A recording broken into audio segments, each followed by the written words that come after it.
भगवान सारे अल्लाह भगवान तो सारे दिल में है, मानने क्यों नहीं होता। अल्लाह भगवान मानते हैं, सब हमारे दिल में होते हैं, सबको मान लो, सबको मान लो। नमाज पढ़ रहे, वो पढ़ रहे, कोई बात नहीं, नमाज पढ़ो, अल्लाह का असली भगवान हमारे दिल में है। लेकिन एक गुनाह ऐसा है, अगर बंदा उस गुनाह को करता है, उस गुनाह की वजह से अल्लाह सुब्हान व तआला कहता है कि इस बंदे से मेरा ऐलान जंग है, जंग का ऐलान होती है। क्या वो तो नमाज 24 घंटे 24 घंटे में 5 नमाज हुई, कौन कौन सी? जोहर, असर। पहले जोहर होगी शुरू में तो हो जी, शुरू में तो जोहर ही हो जी ना, जोहर ने। अस्सलाम वालेकुम सलाम खैरियत। जी, अल्लाह का शुक्र है। क्या नाम भाई का? मोहम्मद अयान अयान। जी। माशाल्लाह ज़बरदस्त। और सब घर में ठीक है? जी, अल्लाह का करम है, सब बढ़िया। दरअसल हम बात करते हैं मुसलमानों से जी और इस्लाम के मुतालिक, जी। तो इजाज़त बात कर ले। हाँ, इजाज़त है जी। अच्छा, शुरुआत होती कलमे के साथ में, वो जी। सुना दीजिए। ला इलाहा इल्लल्लाह मुहम्मदुर रसूलुल्लाह सल्लल्लाहु अलैहि वसल्लम। ज़बरदस्त। और इसका मायना? इसका मायना देखो, इतना तो पढ़ा हुआ लिखा नहीं हूँ, बस ये है, फिर भी नमाज भी पढ़ लो। नमाज पढ़ते हैं? जी नमाज कब पढ़ी थी आपने? जी। फजर पढ़ी थी आपने? फजर तो पढ़ी नहीं थी, रात पढ़ी थी, शाम ईशा पढ़ी थी? ईसा पढ़ी थी बस। उसके बाद में अच्छा, नमाज कितनी उम्र होगी तुम्हारी? मेरी जी 19 साल 19 साल। जी। अच्छा, ये पूछेंगे नमाज कितने साल की उम्र में फ़र्ज हो जाती है? नमाज जी 12 साल की, 12 साल के बाद फर्ज। जी तो 12 7 19, जी यानी कि 7 साल हो गए तुम्हें नमाज पढ़ दो, ये समझ लीजिए ना। ये फ़र्ज़ हो गए तो पढ़नी पड़ेगी, जी, है वैसे नहीं? नहीं। जी, इंसान। अच्छा, ये पूछेंगे जैसे नमाज हम जो शुरू में पढ़ते हैं, वो कहाँ शुरू करते हैं, ज़रा बताना। नमाज शुरू से पढ़ते हैं। जी बताइए, शुरुआत कहाँ से करते हैं? शुरुआत जी नियत बांधते हैं पहले नियत क्या कहते हैं नियत को? तो इस इमाम के पीछे शुरू वास्ते अल्लाह ताला के, रुक मेरा काबी शरीफ की तरफ, अल्लाहु अकबर। अच्छा, उसके बाद सना पढ़ी जा जी, सना। फिर अल्हम्दुलिल्लाह, फिर जी कोई सी सूरत पढ़ लो जी। उसके बाद उसके बाद मतलब कोई अगर 3 रकात पढ़नी है, मगरिब में 3 रकात हो है जी। ये सूरत के बाद क्या करेंगे? हम सूरत पढ़ ली हमने, मुकम्मल हाँ। हो गई, फिर क्या करेंगे? फिर जी हम उसमें जाके जी क्या कहते हैं उसे? उसका मतलब नहीं पता। उसका नाम नहीं याद आ रहा। हाँ, सजदे में तो जाओ, उसे तो नहीं पता। सजदे में नहीं, अभी तो याद उससे ना पहले ही सूरह फातिहा के बाद में अल्लाह को कहेंगे, जाएंगे हम रुकू में। रुको में रुकू जा। बोलते हैं उसको। अच्छा, रुको बोल रहा है। हाँ, फिर खड़े हो जाते हैं, उसको क्या बोलते हैं? समी अल्लाहु लिमन हमीदा। इसका नाम नहीं, लेकिन ये नाम इसका कुछ और है, मन्नू तो पता नहीं, देख। मुझे नहीं पता है। चलिए, याद होने चाहिए ना जी, इंशाअल्लाह। उसकी तरतीब बार याद कीजिए तो इंशाल्लाह याद ही हो जाएंगे। जी अच्छा, ये पूछेंगे जैसे क्या नाम, दुआ कुनूत याद है आपको? कहाँ पढ़ी जाती दुआ कुनूत? दुआ दुआ कुनूत दुआ कनूत जी जी ना, इसके बारे में। अच्छा, कुल हुवल्लाह सुनाइए। कुल अल्लाहु अहद अल्लाहु समद लम यलिद व लम यूलद व लम यकुल लहू कुफुवन अहद। माशाल्लाह, बढ़िया। कुरान पाक भी पढ़े हैं? नहीं जी, दूसरा पारे तक पढ़ा है, लॉकडाउन लग गया था जब। तो अब जो लगा लॉकडाउन तो ना बस मैं पढ़ना ही है, बस घर गृहस्थी में फंस गया ना जी। नहीं, थोड़ा सा वक्त लगा के आप पढ़ लीजिए, फिर क्या नहीं मसला है? जी, पढ़ो जा बस, भाई है ना बड़े वाला, हर साल ही। तो भी पाबंदी थोड़ा हो गई। नहीं, पाबंदी तो कोई नहीं, भाई बस अब जब फंसे लॉकडाउन लग पड़े गया जी, था, घर गृहस्थी में फंसे नहीं पड़े। फिर भी आधा घंटा 10 मिनट निकाल के बंदा रोजाना पढ़े, जब भी पढ़ ले हाँ कुरान जी, पाक। इंशाल्लाह। आसान है नहीं उसमें भाई, एडमिशन लेना ज़रूरी नहीं है कुरान पाक पढ़ने के लिए। जी जी उसके लिए बंदा अगर वहीं से तरतीब लगा ले अपनी, 10 मिनट 15 मिनट आधा घंटा रोजाना दे, जी। जब भी बंदा पढ़ लेगा। हाँ जी, बस। अच्छा, ये पूछेंगे जैसे हमारे नबी का क्या नाम है? हमारे नबी का हुजूर सल्लल्लाहु अलैहि वसल्लम जी। अच्छा, ये पूछेंगे जैसे नमाज होती है, जी, कितनी नमाज होती है 24 घंटे?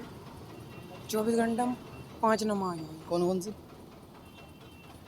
जोहर, असर। पहले जोहर होगी शुरू में तो हो जी, शुरू में तो जोहर ही हो जी ना, जोहर ने। जोहर, बताइए। फजर, जोहर, मगरिब, ईसा। कितनी हो गई? अभी भूल रहे आप, बोल ले जी। एक छोड़ रहे हो। जी, अच्छा, फिर से गिनो। शुरू में जी मगरिब ना, जोहर की जी। नहीं, अभी तो मना किया। बताओ।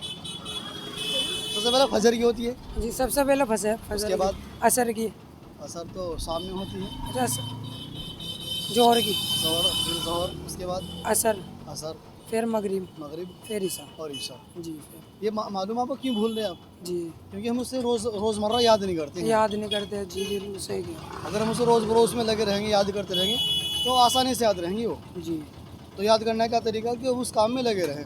जी इंशाल्लाह। अच्छा, कुछ वक्त भी लगा अल्लाह के रास्ते में जाके? हाँ इंशाल्लाह। लगाया है? जी। कब लगाया था? 3 दिन लगाए जी बस। कब? अभी काफ़ी दिन हो गए। काफ़ी दिन हो गए। अच्छा, बस ये 3 दिन लगाऊंगा अटका, फिर उसके बाद 40 दिन में जाऊंगा जी। अगर बड़ी नियत कर लोगे तो इंशाल्लाह छोटा लगाना आसान हो जाएगा। जी अगर मेरा नियत मेरा बड़ा भाई अभी आया जी 4 महीने की जमात में से। नहीं, वो सब अगर आपने शुरू में नियत छोटी रखी है ना, जी तो फिर आपने छोटे से महरूम हो जाओगे। आप नियतें बड़ी कीजिए जी और जितना वक्त हो इंशाल्लाह लगाएंगे। जी इंशाल्लाह 4 महीने की नियत कीजिए, जी फिर उसमें चिल्ला भी लगा आसान, चिल्ला लगाना वो भी आसान, जी 10 वैसा दिन लगाने वो भी आसान और 3 दिन लगाने वो भी आसान। जी याद रहेगी। इंशाल्लाह। चले, मिल के कैसा लगा? बढ़िया लगा जी, बहुत अच्छा। कुछ सीखा है? हाँ जी बहुत कुछ सीखा जी। अच्छा, जी तो चाचा पूछे थे क्या? ये पूछ रहा था कि चैनल जो कौन सा। चैनल तो हमने आपको बताया कि अब्दुल रियाद के नाम से हैं, जी जी और मसला हमने आपको बताया कि स्पेशल कि इसमें बात ये रहती है कि हम मुसलमान बेदार रहें। बेशक। बेदार होने का मसला असल ये है, अगर हम ईमान और आमाल के लिए जिसके लिए हम आए हैं, अगर हम उस पर नहीं बेदार हो पा रहे, तो उम्रें हमारे गुजरे जा रही हैं बेशक। धीरे धीरे धीरे धीरे। कभी आप मेरे जैसे थे, जवानी के अंदर थे, आप धीरे धीरे बुढ़ापा आ गया, फिर चंद दिन बुढ़ापा रहेगा, उसके बाद मौत आ जाएगी। ये तो है। और कामयाब बंदा वो है जो मरने से पहले तैयारी कर ले मौत। बेशक मौत से पहले मौत की तैयारी कर ले। अगर तैयारी नहीं कर पाए तैयारी नहीं कर पाए तो फिर तो नुकसान में है। तो कितना नुकसान होगा इंसान का? फिर तो नुकसान इतना होगा कि इसकी कोई तय ही नहीं, इसकी कोई तय नहीं कि नुकसान कितना होगा। अच्छा, फिर तो वो दोजख में उसे जगह मिलनी है ही।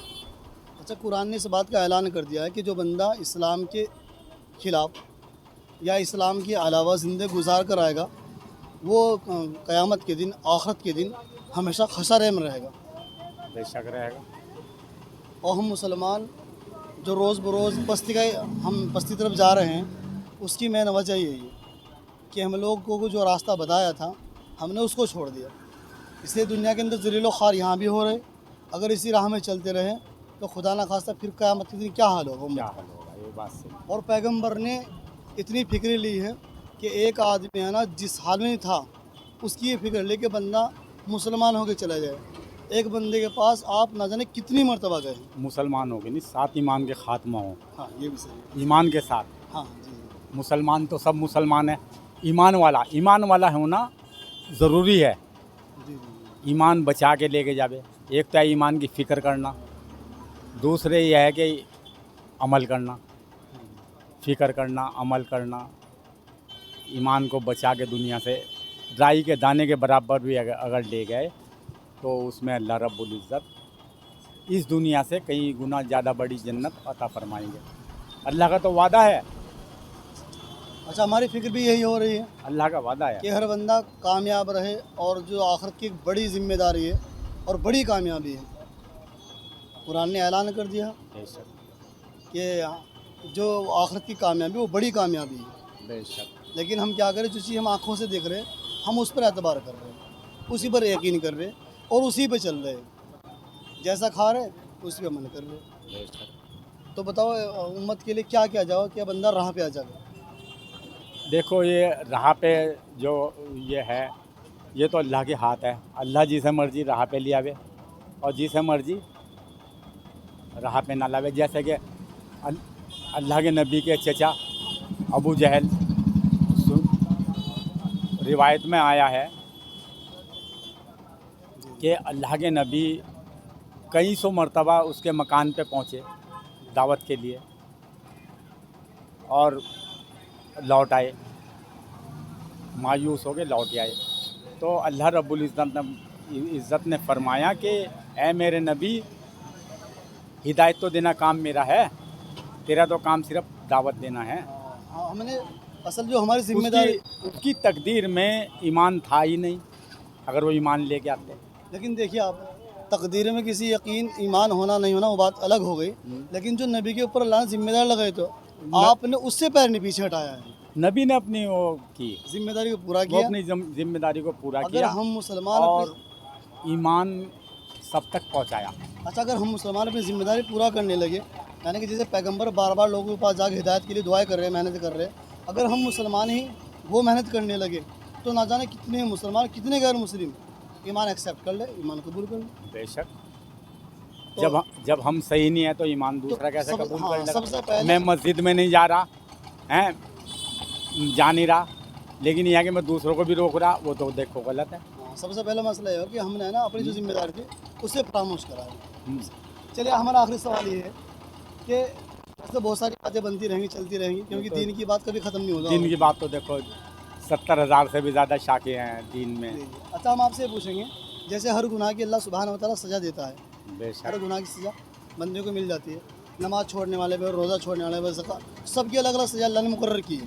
बेशक लेकिन एक गुनाह ऐसा है, अगर बंदा उस गुनाह को करता है, उस गुनाह की वजह से अल्लाह सुब्हानहू व तआला कहता है कि इस बंदे से मेरा ऐलान जंग है, जंग का ऐलान है। बेशक है, वो तो नमाज छोड़ने वाले पे है, नमाज में सुस्ती करने वाले पे है। नहीं, जब और ऐसा नहीं है। गलत कह रहा हूँ, सही कह रहा हूँ? सुनिए हमारी बात। जी हम ये कह रहे हैं, जैसे हम सुना देते आपको, नमाज छोड़ने वाला, रोज़ा छोड़ने वाला, ज़कात छोड़ने वाले की कहीं ना कहीं अल्लाह ने सज़ा तो रखी है, जी बिल्कुल। लेकिन एक गुनाह ऐसा है, अगर बंदा उस गुनाह को करता है तो अल्लाह की तरफ से उसके लिए ऐलान जंग है। माँ बाप की सोबत नहीं, उस पर ऐलान जंग नहीं है, गुनाह बड़ा है, कबीरा गुनाह है। कबीरा गुनाह। अल्लाह भगवान अल्लाह भगवान तो सारे दिल में है, मानने क्यों नहीं होता? अल्लाह भगवान मानते हैं, सब हमारे दिल में होते हैं, सबको मान लो, सबको मान लो। नमाज पढ़ रहे, वो पढ़ रहे, कोई बात नहीं, नमाज पढ़ो। अल्लाह का असली भगवान हमारे दिल में है, तो मतलब अल्लाह हमारे दिल में ही है, फिर असली भगवान तो वही है। फिर कोई पूछे पत्थर पूछो कुछ पत्थर पूछो कुछ, वो भगवान साहब हमारे अंदर होता है, फिर ऐसे मानने कोई नहीं होता। चलिए, खैर, हमारे संस्कार का मसला है, ये कह रहे हैं कि जो दिल के अंदर रखने वाली बात है, अल्लाह भगवान साहब दिल के अंदर रहते हैं, तो तो कोई ना पत्थर में पूछ जोगे वही भगवान हो जाते हैं, वजाती हो जाते हैं। फिर ऐसा तो मतलब कुछ नहीं रखा। चलिए, हम ये कह रहे हैं कि ना, ये तो अपने संस्कार की बात है, वो तो उनका अलग मसला हो गया, उसका टॉपिक अलग है, लेकिन हम जो सवाल कर रहे हैं वो समझे आप कि हर गुनाह की अल्लाह ने सज़ा तो रखी है, हर गुनाह की सज़ा है, और बड़ी सी बड़ी सज़ा दी है। नमाज छोड़ने पर बड़ी सज़ा है, माँ बाप को सताने पर, भाई बहन को सताने पर, छोटे बड़े को सताने पर, उलेमा को बेइज्जत करने पर बड़ी सज़ाएँ हैं। लेकिन एक गुनाह ऐसा है, अल्लाह ने उसमें ऐलान जंग कर दिया कि जो बंदा इस गुनाह करेगा उसके साथ मेरा ऐलान जंग है। नहीं, शिर्क भी नहीं, ऐलान जंग है।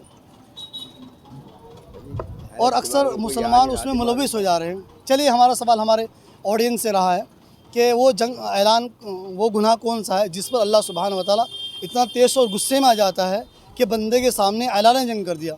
अगर किसी भाई को मालूम हो तो कमेंट बॉक्स के ज़रिए से हम तक ज़रूर पहुँचाइए। बहुत बहुत शुक्रिया। अस्सलाम वालेकुम।